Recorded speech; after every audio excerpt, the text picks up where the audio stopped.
Musalia MUDAVADI is vomiting on our shoes. That person with a big stomach, Musalia MUDAVADI, after eating a lot, is now vomiting at us. He's coming out to preach to Kenyans that RUTO will be unbeatable. Such a stupid guy. Okay? When people who are in government, especially those holding positions, are coming out to say that RUTO will be unbeatable. Those who feel insecure. In fact, smart ones, even if they are serving RUTO's government, are not saying those statements. They are just keeping quiet. Okay? So recently, Musalia MUDAVADI came out to reveal that RUTO will not be beatable come 2027. And the purpose of this video, I've come out to point out as to why RUTO is going to go in the history of the country as one of the presidents who will be the most easiest to beat. Just stay on this video.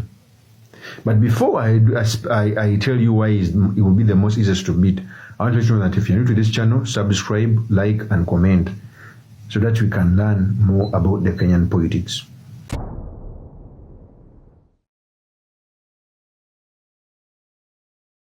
One, Musalia MUDAVADI is the Prime Cabinet Secretary and Minister of Foreign Affairs.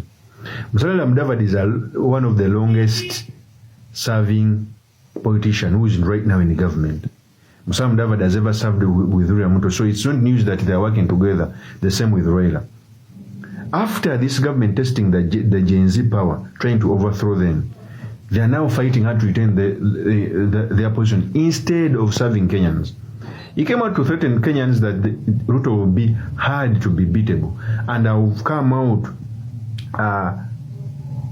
to tell you that RUTO is going to be the easiest president to beat in the Kenyan history. Before I proceed, I want to play this tape of Musalia MUDAVADI when he was saying this, so that I can also tell you the reason as to why I think it will be the most easiest. Here's the tape. Mimi nasema kama Musalia. Mimi nimekuwa kwa siasa kwa muda mrefu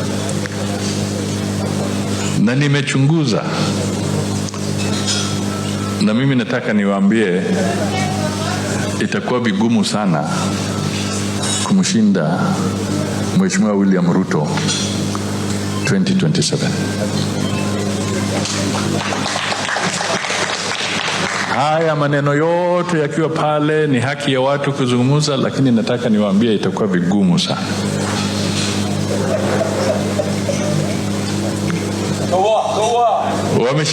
Wameshikana kwa serikali ya broad based.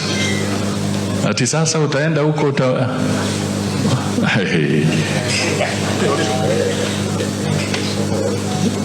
Kwa hivyo mimi nataka tushikane, tufanye kazi pamoja, tuvuke vizuri, tuwe na proper resource allocation kwa bunge letu ili kila sehemu ya taifa letu ipate haki vizuri. That is Musalia MUDAVADI with his big stomach. We all know Musalia MUDAVADI is among the politicians who has the biggest stomach. I think they have ones. Okay? People forget so quickly that in the Kenyan politics, one, RUTO is the only politician who has suffered one of the biggest agitation since independence. People come out to say that one of the biggest was when Moi was exiting. But Moi's exit was normally based on tribes. Okay, he was a dictator, right? But the tribes wanted him to go since politics in Kenya is played along tribal lines. Now RUTO is facing a combination, tribal but also failing. Because during the GENZ, even his backyard, Eldoret, they went on the streets. Okay? His agitation was headed by non-political actors. Okay? And people forget so much that one of the hardest term to get is the second term in the Kenyan political history. And I can remind you, Moi, when he started serving 2 terms and above, he used to win the vote by less than 37%. If it was during this constitution, he wouldn't have been president. Uhuru Kenyatta, Mwai Kibaki, In his second term is where he got that bloodshed agitation 207. He was getting his second term.